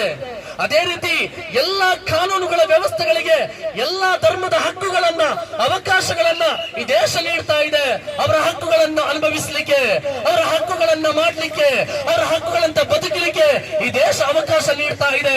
ಈ ದೇಶ ಅವಕಾಶ ನೀಡ್ತಾ ಇದೆ ಅಂತ ಕೇಳುವಾಗ ಮುಸಲ್ಮಾನ ಧರ್ಮದ ವಿಚಾರಗಳಿಗೆ ಮಾತ್ರ ನೀವು ಧಕ್ಕೆ ತರುವುದು ಯಾವ ಕಾರಣಕ್ಕೆ ಅಂತ ಹೇಳುವಂತ ಪ್ರಶ್ನೆಯನ್ನು ನಾವು ಮಾಡ್ತಾ ಇದ್ದೇವೆ. ಇಲ್ಲಿಗೆ ಮುಗಿಲಿಲ್ಲ, ನೀವು ಅರ್ಥ ಮಾಡ್ಕೊಳ್ಬೇಕು. ಇವತ್ತಿನ ಎಷ್ಟೋ ಇತಿಹಾಸ ಚರಿತ್ರೆಗಳಲ್ಲಿ ಹಲವಾರು ವಿಚಾರಗಳಲ್ಲಿ ವಕ್ಫಿನ ವಿಚಾರದಲ್ಲಿ ಈ ದೇಶದ ಕೇಂದ್ರ ಸರ್ಕಾರ ಇವತ್ತು ಬಹಳಷ್ಟು ತೊಂದರೆಯನ್ನು ಮಾಡಿದೆ. ಎಲ್ಲಿವರೆಗೆ ಅಂತ ಕೇಳಿದ್ರೆ, ಇಲ್ಲಿವರೆಗೆ ವಕ್ಫ್ ಟ್ರಿಬ್ಯುನಲ್ ನಲ್ಲಿ ಮುಗಿತಾ ಇದ್ದಂತ ವಕ್ಫಿನ ವಿಚಾರ ಇವತ್ತು ಜಿಲ್ಲಾಧಿಕಾರಿಯ ಕಚೇರಿಯ ಮುಂದೆ ಹೋಗಿ ಫೈನಲ್ ಮಾಡಬೇಕಾದಂತ ಪರಿಸ್ಥಿತಿ. ನಾನ್ ಕೇಳ್ತಾ ಇದ್ದೇನೆ, ಒಂದು ಧರ್ಮದ ವಿಚಾರ ಆ ಧರ್ಮವನ್ನು ಕಲಿತವರಿಗೆ ಮಾತ್ರ ಗೊತ್ತಿದೆ. ಒಂದು ಧರ್ಮದ ವಿಚಾರಧಾರೆ ಆ ಧರ್ಮವನ್ನು ಅರಿತವರಿಗೆ ಮಾತ್ರ ಗೊತ್ತಿದೆ. ಏನು ಕಲಿಯದಂತಹ 2 ವರ್ಷಕ್ಕೊಮ್ಮೆ ಬದಲಾಯಿಸುವಂತ ಜಿಲ್ಲಾಧಿಕಾರಿ ಇಷ್ಟು ವರ್ಷದಿಂದ ಬಂದಿದೆ ವಕ್ಫ್ ಅಂತ ಹೇಳುವಂತ ಇತಿಹಾಸ ಅವರಿಂದ ಕಲೀಲಿಕ್ಕೆ ಎಲ್ಲಿಂದ ಸಾಧ್ಯ ಅಂತ ನಾವು ಪ್ರಶ್ನೆ ಮಾಡ್ತಾ ಇದ್ದೇವೆ. ದಯವಿಟ್ಟು ಇಲ್ಲಿನ ಕಾನೂನು ಪಾಲಕರು, ಇಲ್ಲಿನ ಜಿಲ್ಲಾಧಿಕಾರಿಗಳು, ಇಲ್ಲಿನ ಎಲ್ಲಾ ಊರಿನ ಸಮಾಜ ಬಾಂಧವರು, ಅದು ಹಿಂದೂ ಧರ್ಮೀಯರಾಗಲಿ ಕ್ರೈಸ್ತ ಧರ್ಮೀಯರಾಗಲಿ, ನಮಗೆ ಯಾವ ಧರ್ಮದ ಮೇಲೆ ಯಾವುದೇ ರೀತಿಯಾದಂತ ಲೋಪದೋಷಗಳಿಲ್ಲ. ಯಾಕೆಂತ ಹೇಳಿದ್ರೆ, ನೀವು ಯಾವ ರೀತಿ ನಿಮ್ಮ ಧರ್ಮವನ್ನ ಪಾಲಿಸುತ್ತೀರೋ ಅದೇ ರೀತಿ ಒಂದು ಧರ್ಮವನ್ನ ಪಾಲಿಸುತ್ತಿರುವಂತ ಮುಸ್ಲಿಂ ಸಮುದಾಯ ನಾವು. ನಿಮಗೆ ನಿಮ್ಮ ಹಕ್ಕಿನಲ್ಲಿ ಎಷ್ಟು ಹಕ್ಕಿದೆಯೋ ಅದೇ ರೀತಿ ಈ ದೇಶದ ಸ್ವಾತಂತ್ರ್ಯ ನೀಡಿದಂತ, ಈ ದೇಶದ ಸಂವಿಧಾನ ನೀಡಿದಂತ ಹಕ್ಕಿನ ಪ್ರಕಾರ ಮುಸಲ್ಮಾನ ಸಮುದಾಯಕ್ಕೂ ಕೂಡ ಹಕ್ಕಿದೆ. ಎಲ್ಲಿವರೆಗೆ ಅಂತ ಕೇಳಿದ್ರೆ, ಈ ದೇಶದಲ್ಲಿರುವಂತ ಆರ್ಟಿಕಲ್ 25ರ ಚರಿತ್ರೆಗಳನ್ನು ನೀವು ನೋಡಿ, ಅದರ ವಿಚಾರಗಳನ್ನು ತೆಗೆದು ನೋಡಿ. ಈ ದೇಶದ ಆರ್ಟಿಕಲ್ 25ರ ವಿಚಾರಗಳು ಬಹಳ ಸ್ಪಷ್ಟವಾಗಿ ಹೇಳ್ತಾ ಇದೆ. ಅನುಚ್ಛೇದ 25ರಲ್ಲಿ ಈ ದೇಶದ ಸಂವಿಧಾನ ಪ್ರಕಾರ ಅನುಚ್ಛೇದ 26ರಲ್ಲಿ ಹೇಳ್ತಾ ಇದೆ, ತಮ್ಮ ಧಾರ್ಮಿಕ ವ್ಯವಹಾರಗಳನ್ನು ಸ್ವತಂತ್ರವಾಗಿ ನಿರ್ವಹಿಸುವ ಹಕ್ಕನ್ನು ಈ ಭಾರತ ದೇಶದ ಸಂವಿಧಾನ ನೀಡಿದೆ. ಏನ್ ಹೇಳ್ತಾ ಇದೆ? ಧಾರ್ಮಿಕ ವ್ಯವಹಾರಗಳನ್ನು ಸ್ವತಂತ್ರವಾಗಿ ನಿರ್ವಹಿಸುವ ಹಕ್ಕು. ಧಾರ್ಮಿಕ ವ್ಯವಹಾರ ಅಂತ ಹೇಳಿದ್ರೆ ಅದು ವಕ್ಫ್ ಆಗಲಿ ಅಥವಾ ಮಸೀದಿಗಳಾಗಲಿ, ಅವರ ಕಬ್ರಿಸ್ತಾನಗಳಾಗಲಿ, ಅವರ ವಿಚಾರಧಾರೆಗಳಾಗಲಿ, ಅವರ ಮದ್ರಸೆಗಳಾಗಲಿ, ಅದನ್ನು ವ್ಯವಹರಿಸುವುದಕ್ಕೆ ಈ ದೇಶದ ಸಂವಿಧಾನ ಹಕ್ಕನ್ನು ನೀಡಿದೆ. ಆ ಹಕ್ಕನ್ನು ಕೇಳ್ತಾ ಇದ್ದೇವೆ ಹೊರತು ಈ ಪ್ರತಿಭಟನೆ ಉದ್ದೇಶದಿಂದ ಯಾವುದೋ ಧರ್ಮೀಯರಿಗೋ ಯಾವುದೋ ಬಾಂಧವರಿಗೋ ನೋಯಿಸುವ ಪ್ರಶ್ನೆಗೋಸ್ಕರ ನಾವು ಈ ಪ್ರತಿಭಟನೆಯನ್ನು ಮಾಡ್ತಾ ಇಲ್ಲ. ನೀವು ಅರ್ಥ ಮಾಡ್ಕೊಳ್ಬೇಕು, ನಿಮ್ಮ ದತ್ತಿಯ, ನಿಮ್ಮ ದೇವಸ್ಥಾನದ 1 ಇಂಚು ಜಾಗ ನಿಮಗೆ ನಷ್ಟವಾಗುವುದಾದ್ರೆ ನಿಮ್ಗೆ ಎಷ್ಟು ನೋವಾಗ್ತದೋ ಅದೇ ರೀತಿ ಮುಸಲ್ಮಾನ ಸಮುದಾಯಕ್ಕೆ ಅವರಿಗೆ ದಾನವಾಗಿ ನೀಡಿದಂತಹ ಅವರ ಧರ್ಮೀಯರ ಹೆಸರಿನಲ್ಲಿ, ಅವರ ದೈವದ ಹೆಸರಿನಲ್ಲಿ ಅವರಿಗೆ ನೀಡಿದ ವಕ್ಫಿನ ಭೂಮಿಯನ್ನು ಕಬಳಿಸುವುದಾದರೆ ಅದು ಕೂಡ ಈ ಸಮಾಜಕ್ಕೆ ಅಷ್ಟೇ ನೋವಿದೆ. ಆ ಭಾವನೆಯನ್ನು ಅರ್ಥ ಮಾಡ್ಕೊಳ್ಬೇಕು ಅಂತ ಹೇಳುವಂತ ಮಾತನ್ನು ಈ ಸಂದರ್ಭದಲ್ಲಿ ಹೇಳ್ತಾ ಇದ್ದೇವೆ. ಮಾತ್ರವಲ್ಲ, ಕೇಂದ್ರ ಸರ್ಕಾರ ಹೇಳ್ತಾ ಇದೆ, ಜಂಟಿ ಸಂಸದೀಯ ಮಂಡಳಿ ಮೊನ್ನೆ ತೀರ್ಪನ್ನು ನೀಡ್ತಾ ಇದೆ, ಕೇವಲ 6 ತಿಂಗಳ ಒಳಗಾಗಿ ನಿಮ್ಮ ಕಾಗದಗಳನ್ನೆಲ್ಲವನ್ನು ಅಪ್ಲೋಡ್ ಮಾಡಬೇಕು, ಹಾಗಿದ್ದರೆ ಮಾತ್ರ ನಿಮ್ಮ ವಕ್ಫ್ ಭೂಮಿ ನಿಮಗೆ ಕೊಡಲಾಗ್ತದೆ ಅಂತ. ನಾನು ಕೇಳ್ತಾ ಇದ್ದೇನೆ, ಮೊನ್ನೆ ಯಾವುದೋ ಒಂದು ಗೃಹಲಕ್ಷ್ಮಿ ಖಾತೆ ಕೊಟ್ಟರು, ಆ ಕೊಟ್ಟಂತ ಖಾತೆಯನ್ನ ತುಂಬಿಸ್ಲಿಕ್ಕೆ 2 ವರ್ಷವಾದ್ರೂ ಈ ಸರ್ಕಾರಕ್ಕೆ ಸಾಧ್ಯ ಆಗಲಿಲ್ಲ. ಎಷ್ಟೋ ವರ್ಷಗಳಿಂದ ಆರಂಭವಾದಂತಹ ವಕ್ಫ್ ಭೂಮಿಯನ್ನ ಇನ್ನೂ ಕೂಡ ದಾಖಲು ಮಾಡಿ ಅಂತ ಹೇಳಿದ್ರೆ ಅದು ಸಾಧ್ಯವಿಲ್ಲ. ಇದು ಯಾವ ಕಾರಣಕ್ಕೋಸ್ಕರ ಅಂತ ಕೇಳಿದ್ರೆ, ಮುಸ್ಲಿಂ ಸಮುದಾಯದ ವಕ್ಫ್ ಭೂಮಿಯನ್ನ ಅದನ್ನ ಬೇಕಾಗಿ ಅದನ್ನು ಬಲವಂತವಾಗಿ ಹಿಡಿದಳಬೇಕು ಅಂತ ಹೇಳುವ ಕಾರಣದಿಂದಲೇ ಈ ಮಸೂದೆಯನ್ನು ತರಪಡಲಾಗಿದೆ ಅಂತ ನಾವು ಬಹಳ ಸ್ಪಷ್ಟವಾಗಿ ಹೇಳ್ತಾ ಇದ್ದೇವೆ. ನಮಗೆ ಈ ದೇಶದಲ್ಲಿ, ಈ ಸಂವಿಧಾನದಲ್ಲಿ ಗೌರವ ಯಾವತ್ತೂ ಕೂಡ ಇದೆ. ಈ ದೇಶವನ್ನು ಯಾವತ್ತೂ ಕೂಡ ನಾವು ಬಿಡ್ಲಿಲ್ಲ. ಯಾಕೆಂತ ಕೇಳಿದ್ರೆ, SKSF ಅಂತ ಹೇಳುವಂತ ಸಂಘಟನೆ ಜನವರಿ 26 ಗಣರಾಜ್ಯೋತ್ಸವ ಬರುವಾಗ ರಾಷ್ಟ್ರ ರಕ್ಷಣೆಗೆ ಸೌಹಾರ್ದತೆಯ ಸಂಕಲ್ಪ ಅಂತ ಹೇಳಿ ಮಾನವ ಸರಪಳಿ ಮಾಡಿ ಹಿಂದೂ ಮುಸ್ಲಿಂ ಕ್ರೈಸ್ತರ ಐಕ್ಯತೆಯನ್ನು ಮಾಡುವಂತ ಸಂಘಟನೆ SKSF ಮತ್ತು SYS ಎಂಬ ಸಂಘಟನೆಗಳು. ಈ ಮುಸ್ಲಿಂ ಸಮುದಾಯ ಆಗಸ್ಟ್ 15 ಬಂದ್ರೆ ನಿಮ್ಮ ಶಾಲೆಗಳಲ್ಲಿ ಅಥವಾ ನಿಮ್ಮ ಯಾವುದೋ ವಿಚಾರಧಾರೆಗಳಲ್ಲಿ, ಧಾರ್ಮಿಕ ಕೇಂದ್ರಗಳಲ್ಲಿ ಭಾರತ ಧ್ವಜ ಹಾರಾಡ್ತದೋ ಇಲ್ವಂತ ಗೊತ್ತಿಲ್ಲ. ಆದ್ರೆ ಮುಸ್ಲಿಂ ಸಮುದಾಯದ ಎಲ್ಲಾ ಮದ್ರಸೆಗಳಲ್ಲೂ 6:30 ಸಮಯಕ್ಕೆ ಭಾರತ ತ್ರಿವರ್ಣ ಧ್ವಜವನ್ನು ಹಾರಿಸಿ ಸ್ವಾತಂತ್ರ್ಯವನ್ನು ಕೊಂಡಾಡುವ ಮುಸಲ್ಮಾನರು ನಾವು. ಯಾಕೆಂತ ಕೇಳಿದ್ರೆ, ಈ ದೇಶದ ಸ್ವಾತಂತ್ರ್ಯವನ್ನ, ಈ ದೇಶದ ಸಂವಿಧಾನವನ್ನ, ಈ ದೇಶದ ಅಸ್ಮಿತೆಯನ್ನ, ಈ ದೇಶದ ಭಾವೈಕ್ಯತೆಯನ್ನ ಎಷ್ಟರ ಮಟ್ಟಿಗೆ ಗೌರವಿಸಿದ್ದೇವೆ ಅಂತ ನಾವು ನಿಮ್ಮ ಮುಂದೆ ಈ ರೀತಿಯಾಗಿ ಹೇಳಪಡ್ತಾ ಇದ್ದೇವೆ. ನಾವು ಹೇಳ್ತಾ ಇರೋದು, ಯಾವುದೋ ಒಂದು ಮಸೂದೆ ತರುವಾಗ, ಯಾವುದೊಂದು ಮಸೂದೆ ವಿಚಾರ ತರುವಾಗ ದಯವಿಟ್ಟು ಕೂಲಂಕುಷವಾಗಿ ಈ ಸಮಾಜ ಬಾಂಧವರೊಂದಿಗೆ, ಈ ಮುಸ್ಲಿಂ ಸಮುದಾಯದೊಂದಿಗೆ ಒಂದು ವೇಳೆ ಒಂದು ಬೈಠಕ್ ಮಾಡಿ ನೀವು ಅದನ್ನು ಪೂರ್ಣವಾಗಿ ತೀರ್ಪನ್ನು ತೆಗೆದುಕೊಳ್ಬೇಕಾಗಿದೆ. ದಯವಿಟ್ಟು ತಮ್ಮಲ್ಲಿ ಪ್ರೀತಿಪೂರ್ವಕವಾಗಿ ಹೇಳ್ತಾ ಇರೋದು. ಯಾಕೆಂತ ಕೇಳಿದ್ರೆ, ನಾವು ಯಾವುದೇ ಪ್ರತಿಭಟನೆ ಮಾಡೋದಾದ್ರೂ ಹಲವಾರು ಕ್ಯಾಮರಾ ಕಣ್ಣುಗಳು ಬರ್ತದೆ. ಯಾಕಂದ್ರೆ ನಾವು ಯಾವುದೋ ರೀತಿಯಲ್ಲಿ ಏನಾದ್ರೂ ಮಾತಾಡ್ತೀವ ಅಂತ, ಖಂಡಿತವಾಗಿ ನ್ಯಾಯದ ಪರವಾಗಿ ಮಾತಾಡಿದ್ರು ನಮ್ಮ ಮೇಲೆ ಅನ್ಯಾಯದ ಕೂಪಮಂಡೂಕವನ್ನು ಕೂರಿಸಲಾಗ್ತದೆ. ನಾವು ಯಾವುದೇ ನ್ಯಾಯವನ್ನು ಕೇಳುವಾಗ ಅದರ ವಿರುದ್ಧ ಕಾನೂನುಗಳು ಬರ್ತದೆ. ಎಲ್ಲಿವರೆಗೆ ಅಂತ ಕೇಳಿದ್ರೆ, ಇದೇ ಕಾನೂನು ಪಾಲಕರು ನೈಜವಾದಂತ ರೀತಿಯಲ್ಲಿ ಇದರ ಅರ್ಥವನ್ನು ಆಲೋಚಿಸಿದ್ರೆ ಅವರಿಗೂ ಗೊತ್ತಿದೆ ಇದರಲ್ಲಿ ಅನ್ಯಾಯಗಳಿದೆ ಅಂತ. ಅವರು ಕೂಡ ನಮ್ಮ ಭಾಷಣಗಳನ್ನು ವ್ಯತಿರಿಕ್ತವಾಗಿ ಚಿತ್ರೀಕರಿಸುವಂತ ಪ್ರಯತ್ನ ಮಾಡ್ತಾರೆ. ಖಂಡಿತವಾಗಿಯೂ SKSSF ಆಗಲಿ, SYS ಆಗಲಿ, ಇಲ್ಲಿವರೆಗೆ ಮಾಡಿದಂತ ಯಾವುದೇ ಪ್ರತಿಭಟನೆಗಳಲ್ಲಿ ಇಲ್ಲಿನ ಕಾನೂನು ಪಾಲಕರಿಗೋ, ಇಲ್ಲಿನ ಕಾನೂನು ವೀಕ್ಷಕರಿಗೋ, ಇಲ್ಲಿನ ಆರಕ್ಷಕ ಸಿಬ್ಬಂದಿಗಳಿಗೋ, ಇಲ್ಲಿನ ಕಾನೂನು ವಿಚಾರಧಾರೆಗಳಿಗೋ ವಿರುದ್ಧವಾಗಿ ಮಾಡಿದಂತ ಒಂದೇ ಒಂದು ಪ್ರತಿಭಟನೆ ನೋಡಲಿಕ್ಕೆ ಸಾಧ್ಯವಿಲ್ಲ. ಎಷ್ಟೆಲ್ಲ ಆರೋಪಗಳು ಮುಸ್ಲಿಂ ಸಮುದಾಯದ ಮೇಲೆ, NRC ಅನ್ನು ತಂದ್ರಿ, ತ್ರಿವಳಿ ತಲಾಖ್ ಅನ್ನು ತಂದ್ರಿ, ಎಷ್ಟರ ಮಟ್ಟೆ ಬಾಬರಿ ಮಸ್ಜಿದ್ನ ವಿಚಾರದಲ್ಲಿ ಕೊನೆಯವರೆಗೂ ಆ ಬಾಬರಿ ಮಸ್ಜಿದ್ನ ಕಾನೂನನ್ನು ತರುವಾಗ ಕೊನೆಯವರೆಗೂ ಬಾಬರಿ ಮಸ್ಜಿದ್ನಲ್ಲಿ ಯಾವುದೇ ಕುರುಹುಗಳಿಲ್ಲ ಅಂತ ಹೇಳಿ ಕೊನೆಯದಾಗ ಜಾಗ ನಿಮ್ಮದಲ್ಲ ಅಂತ ಹೇಳುವ ಸಂದೇಶವನ್ನು ನೀಡಿದ್ರಿ. ಕಾನೂನನ್ನಿಷ್ಟು ಗೌರವಿಸುವಂತ ಸಮುದಾಯ ಯಾವುದೊಂದು ಅನ್ಯಾಯ ಸಮಾಜದಲ್ಲಿ ಮಾಡಲಿಲ್ಲ. ಇವತ್ತು ವಕ್ಫಿನ ವಿಚಾರ ಬಂದಿದ್ದೀರಿ, ನಾಳೆ ಧಾರ್ಮಿಕ ಕೇಂದ್ರಗಳಿಗೆ ಬರುತ್ತೀರಿ, ಅಲ್ಲಿ ಕೂಡ ವಿಚಾರಧಾರೆಗಳ ಚರ್ಚೆ ಮಾಡುತ್ತೀರಿ. ನಿಮ್ಮಲ್ಲಿ ಪ್ರೀತಿಪೂರ್ವಕವಾಗಿ ಹೇಳ್ತಾ ಇರೋದು, ಮುಸ್ಲಿಂ ಸಮುದಾಯ ಶಾಂತಿ ಪಾಲಕರು, ಧರ್ಮದ ಆಚರಣೆಯೊಂದಿಗೆ ಎಲ್ಲಾ ಧರ್ಮದ ಬಾಂಧವರು ಯಾವ ರೀತಿ ಧರ್ಮವನ್ನು ಆಚರಿಸುತ್ತಿದ್ದಾರೋ ಅದೇ ರೀತಿ ಧರ್ಮವನ್ನು ಆಚರಿಸುವವರು ಮುಸಲ್ಮಾನ ಸಮುದಾಯ. ನಮ್ಮ ವಕ್ಫ್ ಆಸ್ತಿಯನ್ನ ಪೂರ್ವಜರು ನೀಡಿದನ್ನ ಯಾರಿಗೋ ಅಧಿಕಾರಕ್ಕೇರಿಸಬೇಡಿ. ಬದಲಾಗಿ ಅದರ ನೈಜ ಅಧಿಕಾರಿ ಯಾವ ಸೃಷ್ಟಿಕರ್ತನಿಗೆ ಕೊಟ್ಟಿದ್ದಾರೋ ಅದಕ್ಕೆ ನೀಡುವಂತ ಅವಕಾಶವನ್ನ ನೀವು ಮಾಡಿಕೊಡಬೇಕು ಅಂತ ತಮ್ಮಲ್ಲಿ ಪ್ರೀತಿಪೂರ್ವಕವಾಗಿ ಕೇಳ್ತಾ ಇದ್ದೇವೆ. ಅಷ್ಟು ಮಾತ್ರವಲ್ಲ, ಆರ್ಟಿಕಲ್ 26ರ ಅನುಚ್ಛೇದ ಪ್ರಕಾರ ನೀವು ನೋಡಿ, ತಮ್ಮ ಧಾರ್ಮಿಕ ಸಂಸ್ಥೆಗಳನ್ನು ಸ್ಥಾಪಿಸುವ ಮತ್ತು ನಿರ್ವಹಿಸುವ ಹಕ್ಕನ್ನ ಭಾರತ ದೇಶದ ಸಂವಿಧಾನ ನೀಡಿದೆ.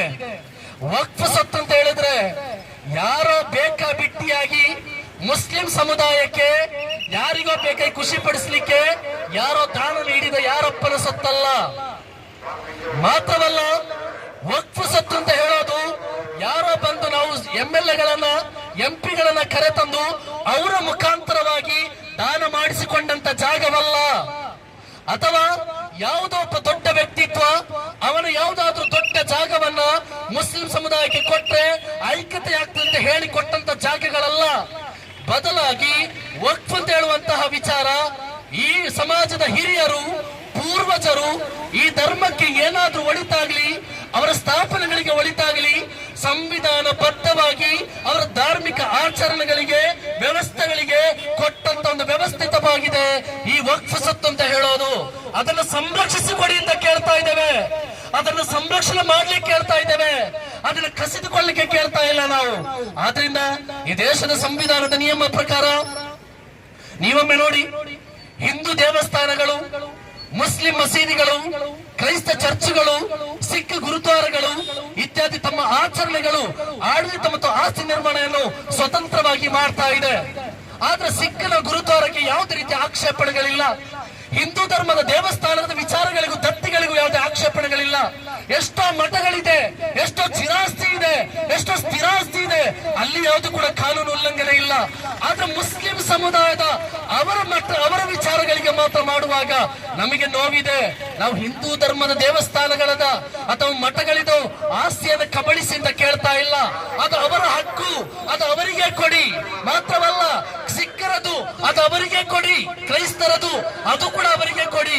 ಮಾತ್ರವಲ್ಲ, ಅದರ ಜೊತೆ ಮುಸ್ಲಿಂ ಸಮುದಾಯದ ವಕ್ಫ್ ಆಸ್ತಿಯನ್ನ ಮುಸ್ಲಿಂ ಸಮುದಾಯಕ್ಕೆ ನೀಡಿ ಅಂತ ಕೇಳಿಕೊಳ್ತಾ ಇದ್ದೇವೆ. ಮತ್ತಿನ್ನೇನು ಅಲ್ಲ ಈ ಪ್ರತಿಭಟನೆ ವಿಚಾರ. ನನ್ನ ಮಾತನ್ನು ಕೊನೆಗೊಳಿಸ್ತಾ ಇದ್ದೇವೆ.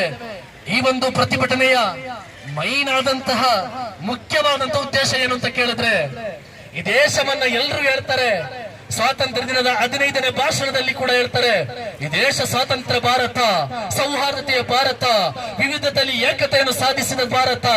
ಆ ಭಾರತ ಕೇವಲ ಪುಸ್ತಕಗಳಲ್ಲಿರುವಂತ ಥಿಯರಿಗಳಿಗೆ ಮಾತ್ರ ಸೀಮಿತ ಮಾಡಬೇಡಿ. ನೀವು ಅದರ ಪುಸ್ತಕದಲ್ಲಿ ಥಿಯರಿಗಳಿಗೆ ಮಾತ್ರ ಸೀಮಿತವಾಗಬೇಡಿ.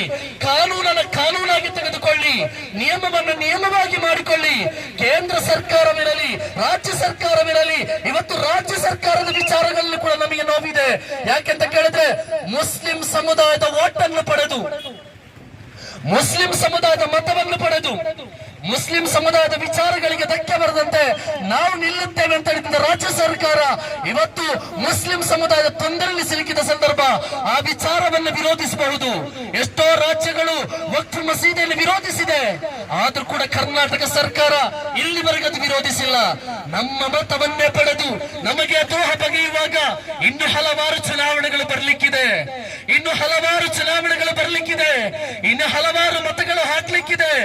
ಆ ಸಂದರ್ಭದಲ್ಲಿ ಓಟಿನ ವಿಚಾರದಲ್ಲಿ ಬರುವಾಗ ಅಧಿಕಾರವನ್ನ ಈ ವಿಚಾರದಲ್ಲಿ ಕಳೆದುಕೊಳ್ಳಬೇಕಂತ ಪರಿಸ್ಥಿತಿ ಬರಬಹುದು. ಆದ್ರಿಂದ ಯಾವುದೇ ಧರ್ಮಕ್ಕೆ ನೋಯಿಸಬೇಡಿ, ಯಾವುದೇ ಧರ್ಮದ ಆಚರಣೆಗಳಿಗೆ ನೋಯಿಸಬೇಡಿ. ವಕ್ಫ್ ಅಂತ ಆಸ್ತಿ ಯಾವ ರೀತಿ ದೇವಸ್ಥಾನ ದತ್ತಿಯ ಆಸ್ತಿಗಳಿದೆಯೋ, ಯಾವ ರೀತಿ ಮಠದ ಆಸ್ತಿಗಳಿದೆಯೋ, ಅದೇ ರೀತಿ ಮುಸ್ಲಿಂ ಸಮುದಾಯದ ಅವರ ಆರಾಧನಾ ಕೇಂದ್ರಗಳಿಗೆ ದಾನವಾಗಿ ನೀಡಿದಂತಹ ಸ್ಥಳವಾಗಿದೆ ವಕ್ಫ್ ಭೂಮಿ ಅನ್ನೋದು. ಅದಕ್ಕೆ ಯಾರು ಅಧಿಕಾರ ತೋರಿಸುವುದು? 6 ತಿಂಗಳಲ್ಲಿ ಅಪ್ಲೋಡ್ ಮಾಡಿ ಅಂತ ಹೇಳಿದ್ರೆ ಸಾಧ್ಯವಿಲ್ಲದಂತ ವಿಚಾರ. ಜಿಲ್ಲಾಧಿಕಾರಿಗೆ ತೀರ್ಮಾನ, ಜಿಲ್ಲಾಧಿಕಾರಿ ಬೇಕಾದಾಗ ಬದಲಾವಣೆ ಮಾಡ್ತಾರೆ, 6 ತಿಂಗಳಿಗೂ ಬದಲಾವಣೆ ಮಾಡ್ತಾರೆ, 2 ವರ್ಷಕ್ಕೂ ಬದಲಾವಣೆ ಮಾಡ್ತಾರೆ, 1 ವರ್ಷಕ್ಕೂ ಬದಲಾವಣೆ ಮಾಡ್ತಾರೆ. ಅವರಿಗೆ ಹೆಂಗೆ ಗೊತ್ತಾಗ್ತದೆ 1.5 ವರ್ಷ ಎಷ್ಟೋ ಪೂರ್ವಜರು ಕೊಟ್ಟಂತ ಆಸ್ತಿ ಎಲ್ಲಿದೆ ಅಂತ? ಆದ್ರಿಂದ ಜಿಲ್ಲಾಧಿಕಾರಿಗಳು ನೇಮಿಸಬೇಡಿ. ಜಿಲ್ಲಾಧಿಕಾರಿ ಹೇಳಿದ್ರೆ ಅದಕ್ಕೆ ಸಿಗ್ನೇಚರ್ ಹಾಕಿ ನಮ್ಮ ಆಸ್ತಿಯನ್ನು ಕಬಳಿಸುವಂತ ಪ್ರಯತ್ನವನ್ನು ಮಾಡಬೇಡಿ. ಧರ್ಮವನ್ನ ಗೌರವಿಸಿ. ಶ್ರೀಕೃಷ್ಣ ಒಂದು ಮಾತನ್ನು ಹೇಳಿದ್ದಾರೆ, ಯಾರು ಇನ್ನೊಂದು ಧರ್ಮಕ್ಕೆ ನೋಯಿಸುತ್ತಾರೋ, ಯಾರು ಇನ್ನೊಂದು ಧರ್ಮಕ್ಕೆ ನೋಯಿಸುತ್ತಾರೋ ಅವರು ನೈಜವಾದ ಧರ್ಮದ ಅನುಯಾಯಿ ಅಲ್ಲ, ಅವನು ಅಧರ್ಮಿ, ಅವರು ಧರ್ಮವನ್ನು ಕಲಿತಿಲ್ಲದವ. ಒಂದು ಮುಸ್ಲಿಂ ಸಮುದಾಯಕ್ಕಾಗಲಿ, ಸಿಖ್ ಸಮುದಾಯಕ್ಕಾಗಲಿ, ಕ್ರೈಸ್ತ ಸಮುದಾಯಕ್ಕಾಗಲಿ, ಹಿಂದೂ ಸಮುದಾಯಕ್ಕಾಗಲಿ ಯಾರಾದ್ರೂ ನೋಯಿಸಿದರೆ ಶ್ರೀಕೃಷ್ಣ ಹೇಳಿದಂತೆ ಅವನು ಧರ್ಮ ಕಲಿಯದವ, ಅವನು ಅಧರ್ಮಿ, ಅವನು ನಿಜವಾದ ಧರ್ಮದ ಆರಾಧಕನಲ್ಲ. ನಮಗೆ ಅರ್ಥವಾಗ್ತಾ ಇದೆ. ಇವತ್ತು ಕೇಂದ್ರ ಸರ್ಕಾರ ಮಾಡ್ತಾ ಇರುವಂತ ಈ ಮಸೂದೆ ಯಾವುದೋ ಕಾರ್ಪೊರೇಟ್ ಸಂಸ್ಥೆಗಳನ್ನ ಖುಷಿಪಡಿಸಲಿಕ್ಕೆ ಮಾಡಿದಂತ ಘಟನೆ ಅಂತ ಅನಿಸ್ತಾ ಇದೆ. ತುಂಬಾ ಮಂದಿ ಇದ್ದಾರೆ ಕಾರ್ಪೊರೇಟ್ ಸಂಸ್ಥೆಗಳು, ಅವರ ಎಂಜಲು ಕಾಸಿಗೋಸ್ಕರ, ಅವರನ್ನು ನಕ್ಕುವಂತ ಕಾಸಿಗೋಸ್ಕರ, ಅವರಿಗೆ ಬಿಟ್ಟು ಕೊಡುವ ವಿಚಾರಕ್ಕೋಸ್ಕರವಾಗಿ ಒಂದು ಧರ್ಮವನ್ನು ಟಾರ್ಗೆಟ್ ಮಾಡಿ ಆ ಧರ್ಮದ ವಿಚಾರದ ಮುಖಾಂತರ ವಕ್ಫ್ನ ಆಸ್ತಿಯನ್ನು ಕಬಳಿಕೆ ಮಾಡಿ ಅವರನ್ನು ಖುಷಿಪಡಿಸುವಂತ ಪ್ರಯತ್ನ ಆಗ್ತಾ ಇದೆ. ದಯವಿಟ್ಟು ಇದೆಲ್ಲವನ್ನು ದೂರೀಕರಿಸಬೇಕು. ಇವತ್ತು SYS, SKSSF ಚಿಕ್ಕಮಗಳೂರು ಜಿಲ್ಲೆಯ ಈ ಸುಂದರವಾದ ಪ್ರತಿಭಟನೆಯಲ್ಲಿ ನಾವು ಯಾರನ್ನು ಕೂಡ ಆಕ್ಷೇಪಣೆ ಮಾಡಲಿಲ್ಲ. ನಾವು ಕೇಳ್ತಾ ಇರೋದು ನ್ಯಾಯ. ಬರೀ ಒಂದು ಕಡೆಗೆ ನ್ಯಾಯ ಮಾಡಬೇಡಿ. ಒಂದು ತಾಯಿಗೆ 4 ಮಕ್ಕಳಿದ್ರೆ ಒಂದು ಗಿಡ್ಡ ಇರ್ಬೋದು, ಒಂದು ಎತ್ತರ ಇರ್ಬೋದು, ಒಂದು ಕಪ್ಪಗಿರ್ಬೋದು, ಒಂದು ಬೆಳ್ಳಗಿರ್ಬೋದು, ಒಂದು ಸೊಟ್ಟ ಇರ್ಬೋದು, ಒಂದು ಚೆನ್ನಾಗಿರ್ಬಹುದು, ಎಲ್ಲ ಒಂದೇ ತಾಯಿಯ ಮಕ್ಕಳೇ.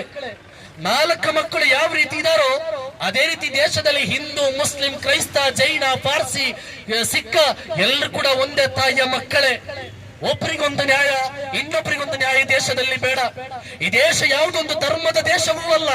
ಈ ದೇಶ ಖಂಡಿತವಾಗಿ ಪ್ರಜಾಪ್ರಭುತ್ವ ದೇಶ, ಸಂವಿಧಾನಬದ್ಧ ದೇಶ. ಇಲ್ಲಿ ಎಲ್ಲಾ ಜಾತಿಗಳಿಗೂ ಎಲ್ಲಾ ಧರ್ಮಗಳಿಗೂ ಅವಕಾಶವಿದೆ. ಅದು ಈ ದೇಶದ ಸಂವಿಧಾನ ನೀಡಿದಂತ ವಿಚಾರ. ಬಾಬಾ ಸಾಹೇಬ್ ಡಾಕ್ಟರ್ BR ಅಂಬೇಡ್ಕರ್ ಕೊಟ್ಟಂತ ಸ್ವಾತಂತ್ರ್ಯ, ಆ ವ್ಯಕ್ತಿ ಕೊಟ್ಟಂತ ಸಂವಿಧಾನ ನೈಜವಾಗಿ ಬರೆದಿದೆ. ಇಲ್ಲಿ ಎಲ್ಲಾ ಧರ್ಮಿಗೂ ಅವಕಾಶವಿದೆ, ಎಲ್ಲಾ ಧರ್ಮೀಯರ ಆಚರಣೆ ಅಳವಡಿಸುವ ಅವಕಾಶವಿದೆ. ಅದನ್ನೇ ಮತ್ತೆ ಕೇಳ್ತಾ ಇದ್ದೇವೆ. ಅದನ್ನು ನೀಗಿಸುವಂತಹ, ಅದನ್ನು ಹಿಂಪಡೆಯುವಂತಹ ವ್ಯವಸ್ಥಿತವಾದಂತಹ ಪಿತೂರಿ ಈ ದೇಶದಲ್ಲಿ ಬೇಡ. ಅದು ಖಂಡಿತವಾಗಿ ದೇಶಕ್ಕೆ ವಿನಾಶವಾಗಲಿಕ್ಕಿದೆ. ಇವತ್ತು ಅನ್ಯಾಯವಾಗಿ ಪಡೆದುಕೊಂಡಂತ ಯಾವುದು ಕೂಡ ಈ ಜಗತ್ತಿನಲ್ಲಿ ಶಾಶ್ವತವಾಗಿ ಉಳಿದಿಲ್ಲ. ಅನ್ಯಾಯ ಮಾಡಿದವರು ಅನುಭವಿಸಲೇಬೇಕಾಗ್ತದೆ. ಅದು ಯಾರಾದ್ರೂ ಅಷ್ಟೇ. ತಲೆಗೆ ಹಾಕಿದ ನೀರು ಕಾಲಡಿಗೆ ಬರ್ಲಿಕ್ಕಿದೆ. ಉಪ್ಪು ತಿಂದವನು ನೀರು ಕುಡಿಲೇಬೇಕಾಗಿದೆ. ಆದ್ರಿಂದ ಯಾರನ್ನು ಅನ್ಯಾಯ ಮಾಡಿ, ಅವರನ್ನು ನೋಯಿಸಿ, ಅವರಿಗೆ ಕಷ್ಟಪಡಿಸಿ ಯಾವುದನ್ನು ಕಬಳಿಸುವಂತ ಪ್ರಯತ್ನ ಇದೆ ದೇಶದಲ್ಲಿ ಬೇಡ.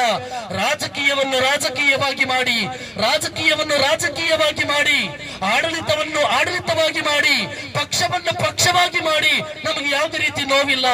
ಆದರೆ ನೀವು ಮಾಡುವ ರಾಜಕೀಯದಲ್ಲೂ, ನೀವು ಮಾಡುವಂತ ಪಕ್ಷಗಳಲ್ಲೂ, ನೀವು ಮಾಡುವ ಅಧಿಕಾರದಲ್ಲೂ, ನೀವು ಮಾಡುವ ಆಡಳಿತದಲ್ಲೂ ಯಾರನ್ನು ಖುಷಿಪಡಿಸಲಿಕ್ಕೋಸ್ಕರ ಒಂದು ಧರ್ಮವನ್ನು ಯಾವತ್ತೂ ಕೂಡ ಟಾರ್ಗೆಟ್ ಮಾಡಬೇಡಿ. ನಮ್ಮ ವಕ್ಫನ್ನು ನಮಗೆ ವಾಪಸ್ ಕೊಡಿ, ನಮ್ಮ ವಕ್ಫಿನ ಅವಕಾಶ ನಮಗೆ ಕೊಡಿ. ಅದು ಅನ್ಯಾಯವಾಗಿ ಹಿಡಿದಳಬೇಡಿ. ದಯವಿಟ್ಟು ಇದನ್ನು ಅರ್ಥ ಮಾಡ್ಕೊಳ್ಳಿ ಅಂತ ಮಾತ್ರ ಹೇಳ್ತಾ ಆಖಿರ ದಅವಾನಾ ಅಲ್ಹಮ್ದುಲಿಲ್ಲಾಹಿ ರಬ್ಬಿಲ್ ಆಲಮೀನ್. ಅಸ್ಸಲಾಮು ಅಲೈಕುಂ ವರಹ್ಮತುಲ್ಲಾಹಿ ವಬರಕಾತುಹು. ಗುಡ್ಲುಪೇಟೆ ಅವರಿಗೆ ತುಂಬ ಹೃದಯ ಧನ್ಯವಾದ. ಇದೀಗ ನಮ್ಮೊಂದಿಗೆ ವಂದನಾರ್ಪಣೆ ಮಾಡಲಿಕ್ಕೋಸ್ಕರ ಈ ಕಾರ್ಯಕ್ರಮದಲ್ಲಿ ಸಂಯುಕ್ತ ಜಮಾತು ಕಾರ್ಯದರ್ಶಿ ಅಯ್ಯೂಬ್ ಹಾಜಿರ್ ಅವರು. ಚಿಕ್ಕಮಗಳೂರು ಜಿಲ್ಲೆ ಹಾಗೂ ಮೂಡಿಗೆರೆ ಎಲ್ಲ ಸಮುದಾಯದ ಬಾಂಧವರಿಗೂ ಕೂಡ ಈ ಒಂದು ಸಂದರ್ಭದಲ್ಲಿ ಬಹಳಷ್ಟು ವ್ಯವಸ್ಥಿತವಾಗಿ ಸೇರಿ ನಮ್ಮ ಈ ಒಂದು ಪ್ರತಿಭಟನೆಯನ್ನು ಎಲ್ಲರೂ ಅಂಗೀಕಾರ ಮಾಡಿ ನಮ್ಮ ಇವತ್ತಿನ ಈ ಸರ್ಕಾರಗಳು ನಮಗೆ ಏನು ಅನ್ಯಾಯ ಮಾಡ್ತಾ ಇದೆ ಅದರ ವಿರುದ್ಧವಾಗಿ ನಾವು ಒಂದೆರಡು ಜನ ಮಾತನಾಡಿದರೂ ಕೂಡ ಬಹಳಷ್ಟು ವಿಶೇಷವಾಗಿತ್ತು. ಈ ಒಂದು ಕಾರ್ಯಕ್ರಮಕ್ಕೆ ಬಂದಂತ ನಮ್ಮ ಸಂಯುಕ್ತ ಜಮಾತಿನ ಅಧ್ಯಕ್ಷರು ಸಿ.ಕೆ. ಇಬ್ರಾಹಿಂ ಹಾಗೂ ಎಸ್ ಜಿಲ್ಲಾ ಕಮಿಟಿಯ ಅಧ್ಯಕ್ಷರು ಅಜೀಜ್ ಅರಬಿ ಹಾಗೂ ನಮ್ಮ ಮೌಲಾನಾ ಮುಸ್ತಫಾ ಯಮಾನಿ ಹಾಗೂ ಇವತ್ತು ಈ ಕಾರ್ಯಕ್ರಮದಲ್ಲಿ ವಿಶೇಷವಾಗಿ ಮಾತನಾಡಿ ನಮ್ಮನ್ನೆಲ್ಲರನ್ನು ವಿಚಾರದ ಮಧ್ಯೆ ತಂದಂತ ನಮ್ಮ ಉಸ್ತಾದರವರಿಗೂ ಹಾಗೂ ಇಲ್ಲಿ ನೆರೆದಿರ್ತಕ್ಕಂತ ಎಲ್ಲ ಉಲಮಾಗಳಿಗೂ ಕೂಡ ಹಾಗೂ ಮರಗಳು